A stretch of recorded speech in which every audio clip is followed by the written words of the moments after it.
USSR and Russia, 1960 to 2010. And we are immensely prescient at the museum. I can see the future, which is why I knew that when we stood here today, we would be talking about Russia every day in the United States. Right? We all knew that, right? Of course, actually, this exhibition is tied to two things. One is that this is the 100th anniversary of the Russian Revolution.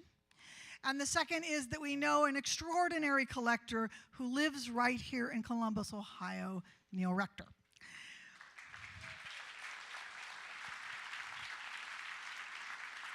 Now, Neil is an extraordinarily generous collector. He lends works from his collection all the time. And he has it's very interesting. His collection, he has 6 different, very in-depth collections that comprise his entire collection. And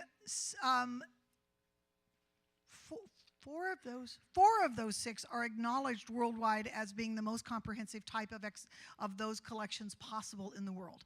And so it's really extraordinary that Neil and his wife Susan live here and that they are willing to share this. So they have lent from this collection, but they have never, for this part of their collection, shown it as an exhibition. And so we are really grateful that they wanted to work with us, particularly with Tyler Cann and Drew Sawyer. Tyler, of course, is our curator for contemporary art. Tyler, stand up. There's Tyler. I have tons of things I could tell you about Tyler, but I think that you want to hear them. And Drew Sawyer, who is our Soder curator of photography, and recently agreed to also take on the task of keeping the rest of us organized by becoming the head of exhibitions. So we're really grateful for that. This exhibition, which combines painting, in case you haven't been in the show yet, painting, sculpture, and photography, is a unique exploration both of the moment of the Russian Revolution and the legacy of that revolution. Artists included in the exhibition created in an environment of political and cultural oppression, often under threat of torture, imprisonment, and death. Red Horizon, at its very core, celebrates the resilience of the creative human spirit. Usually I'm on a little podium and I look much like, you think I can know what I'm saying, right? But when they put me down here, you're like, oh, she uses notes. Always we have to thank people who help us with these projects in terms of financial support. First of all of you again. And then also we had a great group of friends that are actually called the Friends of Red Horizon and Neil Rector, who pitched in a little extra money to help with this exhibition. And also they're the ongoing support of the Ohio Arts Council, the Greater Columbus Arts Council, the Columbus Foundation, and Nationwide Foundation, which provide ongoing annual support at the museum. Now a little bit more about Neil. Neil is the founder of the insurance regulatory consulting firm Rector and Associates, which you may have heard of. He currently devotes much of his time to contemporary art as a collector, a patron, and an advocate, frequently donating and loaning works of art of his collection and helping curate exhibitions. I mentioned this a little earlier, but I want to make sure I get the facts right here.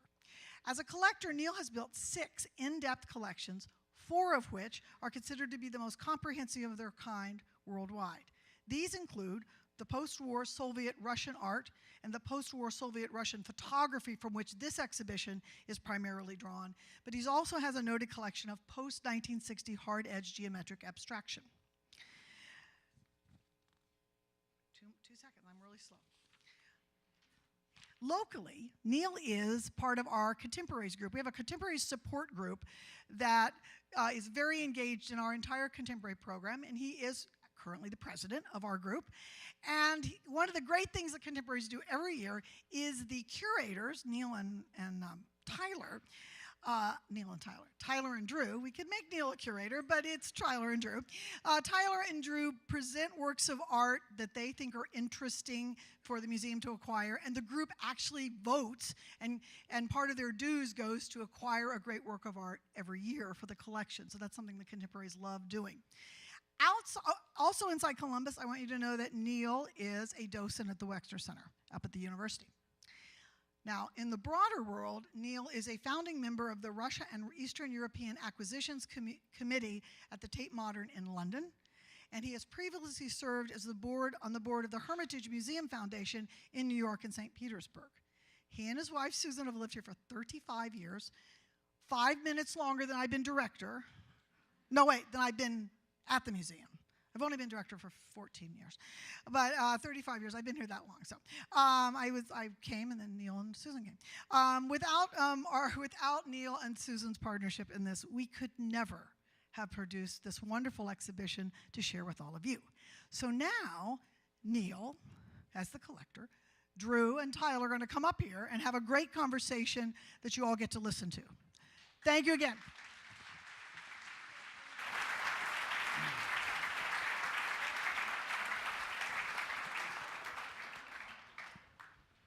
Thank you, Nanette. All right. Yeah, thank you for that introduction. Yeah, very generous introduction. Yeah, I was going to give an introduction, but now I feel like it might not be necessary. But I just also want to thank, all the staff here at CMA who made the exhibition possible, but also outside of CMA, Jenny Wilkinson, who helps manage Neil's collection, and really without her help, none of this would have happened. Well, aside from you collecting. Yes, she really does deserve a She knows it better than I do.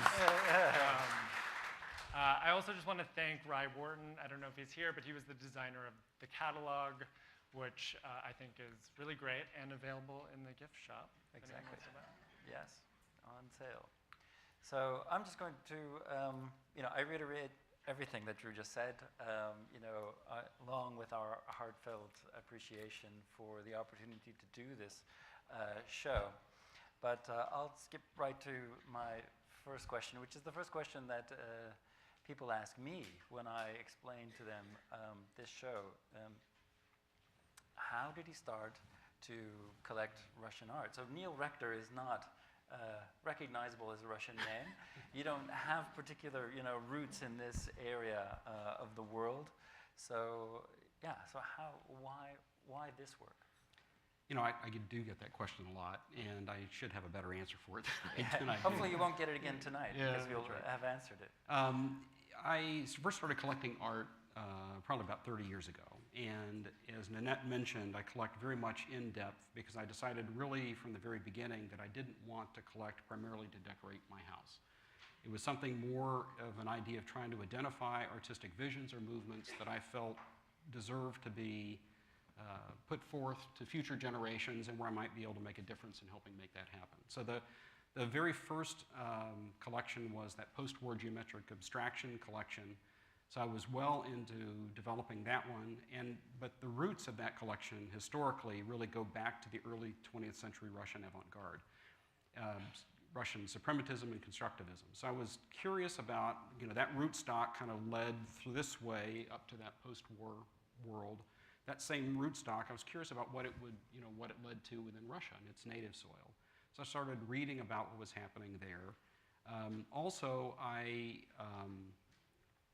it was right around the time, right after the fall of the wall and the collapse of the Soviet Union. So I was thinking about, a lot of times very interesting art's made at the time of great political change, and so I was kind of thinking about it in that sense too. So I think those two things really led me to start having an interest in the Russian unofficial avant-garde side of the collection. And then once I got into it and started, Mark Svid, who I know is here, Miroslava Mudrak, professor at Ohio State, were both very instrumental, particularly early on in leading me to books and different things to take a look at. So I started getting involved with that part of the collection. The other part of it is the photography side, and I feel like an absolute fraud as a collector on the photography side, because of the 6 collections, that's the only one I did not build. I mean, I essentially bought that in a couple of, that's not 100% true, but there's a gallerist in New York named Natalia Alexander, and I will put in a quick plug actually for galleries. Running a gallery is a very, very difficult thing to do, and so if you're interested in buying art, I strongly encourage you to buy through the galleries. You're supporting the whole art ecosystem when you do that. But anyway, so Natalia called me and said she had a photograph she wanted to sell, and I could tell from her voice that times were difficult for her. And I said, I love the photograph, but I don't buy things in a one-off nature. But I thought about it, and I said, well, let me do it differently. If I were to give you a budget, would you be willing to kind of put together or make a recommendation for a collection? So she did that. And then she called back, and so that was kind of a first purchase. And then a second purchase from her maybe 5, 8 years later, she called and said she had a really unusual opportunity, that there was a museum that had been thinking about buying a big collection of photographs. They'd negotiated it for about a year. They'd made the decisions as to what to buy. They'd gone through all that process, but before they could consummate the deal, they had a change in director at the museum, and the new director wanted to go a different direction. So she said, the museum, it's awful for the museum, but it's a great opportunity for you. And I said, well, I can't afford it, but if you let me pay over time, I'll do it. And so I did. So probably 90% of the photographs were really selected by Natalia. I mean, I made changes at the edges, but that's a very long-winded answer. As I said, I get asked the question a lot, and I should be able to have like a Well, snappy. so what's interesting about that, you said obviously the photographs you didn't build, but the other collections you built, and in this case over 25 years. So once you decided, okay, I've done research, I'm interested in collecting Soviet art, Russian art from this time period, how do you even go about building that collection? Well, there aren't that many galleries on the corners of Broad and High that specialize in. It's just, I think it's like anything else. I mean, once you start looking, it was harder back then because we didn't have the internet. You know, I mean, that didn't exist at the time.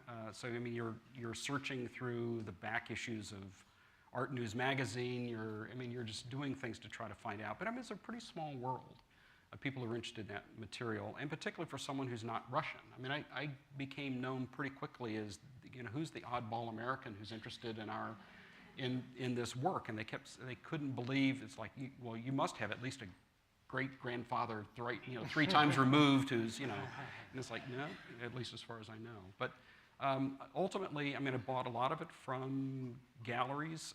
There were private dealers at the time I bought some at auction. I got to know many of the artists personally, still am close to a number of them. So I would buy, you know, from them directly. So it was kind of a mix of things. But it took me, I mean, it probably was 2 years from the time I first started thinking about maybe Russian art to when I actually made my first purchase. So by the time I'd gotten into it, you know, I knew quite a bit about the people in the field and who was out there and which artists I thought were the most important, what work I thought was the most important. I mean, so by the time I started, I kind of knew something. And do you remember what the first work was? No, actually I don't. Yeah. And then asked That's me the other that tonight. question I get. Yeah. For you. What I do remember is the first work I made an offer on, and I didn't get it. It was a series of works, drawings by Ilya Kabakov, because I just, you know, again, I took so long to try to figure out what I wanted to buy, you know, kind of whether I even wanted to go into the field or not. And by the time, you know, I just dilly-dallied, and by the time I got around to saying, yep, I want to do it, those works were sold. So, but I actually don't remember the first thing Jenny may know, but she's shaking her head no, so, but I don't. Did you have any questions for us? I'm curious. You know, I do. You know, you're a specialist in contemporary photography, you're a specialist in contemporary art, but neither of you, at least prior to this, were specialists in Certainly Russian, not. Soviet photography, Russian, Soviet. And I'm curious, I mean, because one of the things that excited me when you guys proposed the exhibition was a lot of times this kind of work is dealt with by specialists in the field. I mean, people who are specialists in Russian, Soviet art. You guys aren't. I was kind of curious as to how you would grapple with it. So Yeah. I'd like to Sure, hear your reactions sure. then and have suppose if they changed over the time. I suppose that we benefit in some respects that very few of you out there are specialists. But I know that some of you are as well. And we wanted to do, I think, an exhibition that would speak to both, that could be accessible in some ways for people who don't necessarily have the full context for this work, and that it would be quite fresh and new, just as it was new to us. And, you know, perhaps there's some benefit of our own, perhaps, naivete around this work, that we could do something that maybe people who are closer to the material wouldn't necessarily. Of course, we have, you know, lots of opportunities to make a false move or a bad step, but we tried our best not to. And so for me, it was, I don't know, it was just a great learning curve. I was familiar, of course, with Kabakov, Kolmar, and Melamed, and you know, maybe just a little bit some other artists in the show, but it was just a real kind of like journey of appreciation for work that might be a kind of like geometric, abstract work that in most contexts you would think of like suprematist work from the 19-teens by, you know, Malevich or Lisitsky or something, but that was made in 1982. And from a Western perspective, this would, you would have to think of, well, this is ironic somehow, or that, you know, this is empty. But the more that I learned about the context in which this work was produced, you know, the kind of social conditions, and how radical, you know, abstraction could be in 1982 in the Soviet Union, that you know, was, I think, perhaps one of the greatest sort of learnings for me about the importance of the conditions under which work was made in this area. Oh, yeah, I'm curious. Yeah, I mean, sort of a similar thing. You know, for those of you that have gone through the exhibition, you'll notice in terms of photography, a lot of it is documentary, mostly from the 70s and early 80s. By the late 80s, there's artists that are beginning to use photography more as a fine art, using collage, sort of reviving those early 20th century avant-garde practices. But the vast majority of it is sort of photojournalistic and documentary. And I think photography is, you know, some images catch your eye because of the composition or the content is interesting, even though you don't know the context.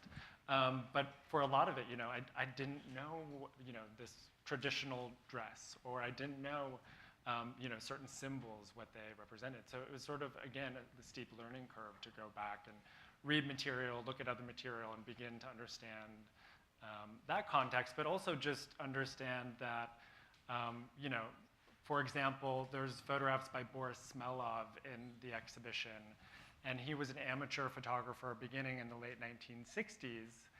And the Soviet government started supporting amateur photo clubs in the mid-1960s, you know, as a way to get people to do things in their leisure time, but also to control what people were doing in their leisure time. So those photographic activities were highly controlled in terms of what people were allowed to photograph, but also the exhibitions.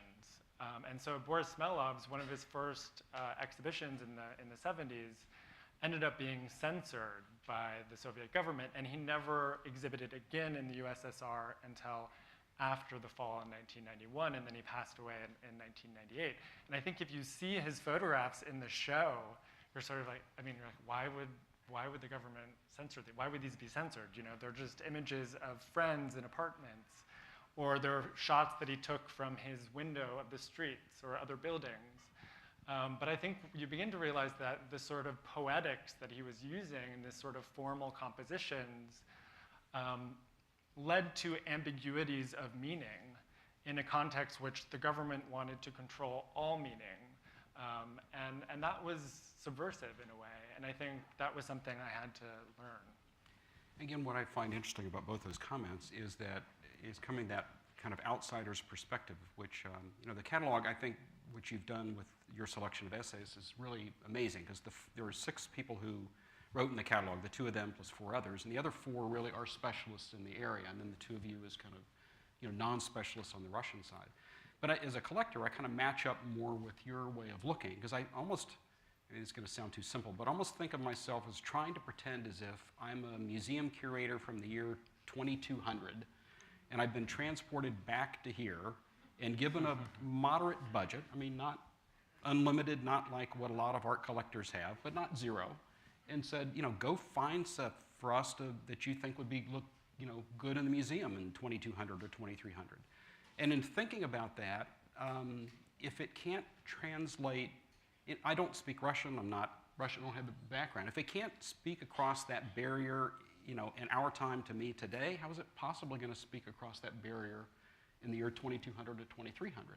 So it was really fascinating for me to hear as we talked about the exhibition, for you guys to see what work you responded to, what you didn't, how you responded, how your way of seeing it is different than someone from the area, specialists might see it.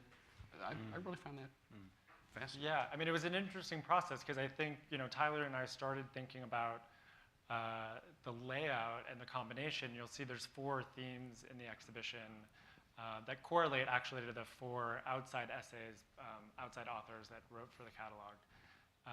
And those themes we started developing just visually, right? We just saw the work, we saw the paintings, and we saw photographs, and thinking, well, how do these fit together, even without doing any research? Because I think, as Tyler was saying, we wanted it to be accessible, and just like us, the vast majority of people won't have any knowledge of this. But the surprising thing is even once we started doing the research, that those connections still made sense once we had more knowledge. And the kind of ironic thing, actually, is because I've started to get feedback from some of the specialists who now do have the catalog, and I think your take on it is very fresh because it's the mixing of those 2 different kinds of media. Even when Annette talked about my collections, I think of them as separate silos, but now with the exhibition, I've got a complete, my thought world is shattered. I have to think about things completely Well, differently. actually, leads to an interesting question of now, because you don't get to see this work. It is in an undisclosed location for the most part, but where the viewing conditions are not such that you can just walk around and see everything, as a whole. So, and especially not, the sort of the painting, the sculpture, as well as the photography. So, as you walk around the exhibition now, how has it changed your thinking about the collection itself? Well, you're right. Susan, we've lived, as Nanette mentioned, this, the house looks big on the outside, but it doesn't have a lot of wall space on the inside. Everything in the show, I think there are only 4 works that we have in the house generally at any given time. I need to think about it more to really be able to answer that question. My tentative response is now is I am somehow think I need to somehow blend what I had thought of as 2 completely separate silos of the photography and the non-photography. But I think it also blends in a way, or dissolves I'd always kind of thought of these kind of barriers, or not barriers really, like demarcations. Like this is kind of art and this is life, and this art was in many ways a comment on that life. But when you see the documentary photography and you see images from that are pulled into the art world, but a lot of those images kind of straddle those barriers. Both the documentary works also have kind of a artistic comment side to it, and the things that I'd thought of as kind of non-documentary also have this kind of documentary side to it. So I think, I was never a biology person, but is it amoeba that has that membrane where things kind of float back and forth, or whatever. But I think the boundaries feel more fluid and permeable to me. Yeah. And I need to think about it more. But it's amazing to see it up. Some of the work, I haven't seen in years. There's actually a couple of pieces I've never physically seen. I've seen, like there's the big Malevich, piece by Kosolapov that's there. I bought it, 20 years ago at an auction in France, and I've never physically seen it because it came and takes up a lot of wall huge. space, and it's huge. It's huge, and so it came and went to storage. Work. And I'd seen panels of it. When they came, because we came out to inspect them to make sure that they weren't damaged and get a sense of that. But there's no place to put. That's a monster. No place to put it up. The other thing, it's interesting too. When I first walked through the private walkthroughs, just the whole sense of scale feels off. Works that I had thought of as enormous look like little tiny postage stamps on the wall. Right. Well, it's a bigger space. It is, but conversely, there also were works that I just thought were so small and puny that they would never have, they're just like insignificant. When you select them for the show, I sort of think, okay. But then you look at them, and they actually have a presence. I want to think about that as well, but I don't have an answer yet. Are there questions out there? We can open it up. Yeah. We have to end probably in 15 minutes. There is, the symphony will be performing at 7:30 Exactly. in the pavilion. In the pavilion upstairs. Yes. Oh, sorry.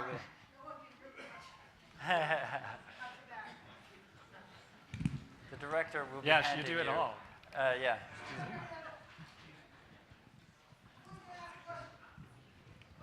Pass it to him.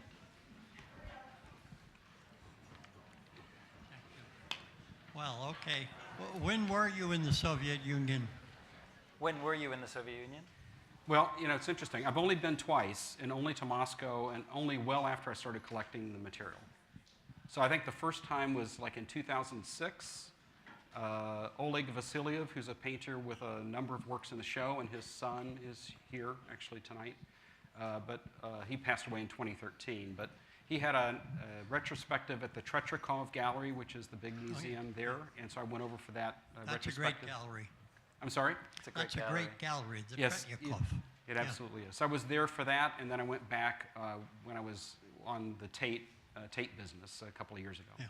I asked because I was a visiting professor in Moscow in fall of '79, Oh, wow. and that was intriguing.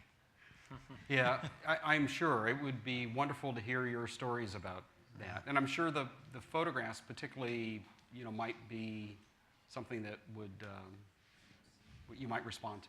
Yeah. Okay, I'm coming. Uh-oh. Heather? Hi. So Neil, you talked about why you started with Russian art, but why art? Oh. Oh. You know, my sister's here. You know, we never, our family were not involved in arts. I mean, you know, they weren't. We have about the only thing I wanted when my parents passed away was the painting that was hanging over the fireplace. And I'm reminding the world that it is mine, even though it's on Carol's fireplace in Blacksburg, Virginia. But it's not valuable. But You have a lot of witnesses here tonight. yeah, thank you. You're only hearing one side of the story, of course. But I mean, it wasn't any sort of family thing. I mean, it really was in college. A couple of things happened. I mean, I took an art history class because we had to have a humanities class, and I thought it'd be easier to sit in the dark and look at slides and do other stuff. So I did that, but then when I was in it, I really felt that I could see what the professor was talking about. I could read the art history books, and I could see it. So I had that experience. I also had an experience where I worked my senior year as a gallery guard on Sunday afternoons at the Wake Forest University Art Gallery. Horrible studier. So rather than read the books, I'd get up and look at the work. And so that was another experience. Then I worked as an intern for my congressman in D.C. one summer. There was a girl I kind of liked from the University of Michigan who was an art history major, and on Saturdays we'd take the bus down, and in the morning we'd do what she wanted to do, which was go to the National Gallery and all that boring art stuff, and then we'd have lunch. Then we'd do what I wanted to do, like Air and Space. And I don't remember her at all, but I remember being in the gallery. So I think those three things collectively led me thinking about art. Thank you. Great answer. For the new members in the room, the reason Neil went uh-oh a little bit is that Catherine Evans is our former photography curator, and so she's come back to visit, and so she knows Neil's collection well too. So any other questions? Here we go. Okay, we'll take two more, and then we'll all go listen to music. Approximately what percentage of your photographs are in this exhibit? You're talking about the Russian photographs? Yes, the Russian photographs. Jenny would have the precise answer, but there's probably 650 photographs. It's probably about a fifth of the photographs. And of the other work? Well, the total, those two collections, those two silos together add to about 1,000 works, and there's about 250 works in the collection. So you're seeing about a fourth of the Russian collection. There's someone over here. I'll come to you here. I'm coming. We should do someone young. That would be not so fast. That would be fast. Did your visits to Russia change or skew what you chose to collect after those visits? No. No, they didn't. I mean, by the time I went to Russia, again, the first time was in 2006, I was pretty much winding down. I mean, I was so far into it because I'd started collecting 25 years ago, so I mean, 15 to 20 years into it, probably by then. I mean, it was interesting for me. I mean, what it did, I think what it did for me more than anything else was help me better understand things that I had already either collected or had decided to collect. I mean, I had a different feel for the place. Of course, I'm seeing it well after, the real changes had occurred. A dear friend of mine from Denver, David Birnbaum, and his wife are here, and David, worked in Moscow shortly after the changes, and so, I talked with him and some of his buddies who were there at the time, or the gentleman who talked about being there in 1979. I mean, so I saw it after things had already really changed, but even then I could still see it and understand things differently. Just the imagery that's on, the iconography that's on the street, everywhere, it made me understand more, again, I think have a better context for the material. But to answer your question, it did not change what I would collect. Thank you. I think there was one more question. Okay, one here. more? Right here. What? Wait, okay. I'm just curious to see in this group how many people have a heritage or a connection with Russia, if you'd raise your hand. Okay, I thought perhaps more. Thank you. Yeah. So there is a Russian community here in Columbus, and many people have come from, from elsewhere to be here this evening. It is. All right, so thank you all. Thank you, gentlemen.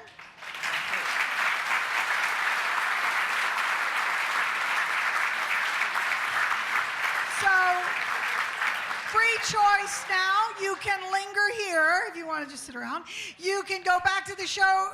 There's a performance up in the pavilion, up at the Schottenstein, Schottenstein Property Group Pavilion. Have a drink, stay and linger and enjoy.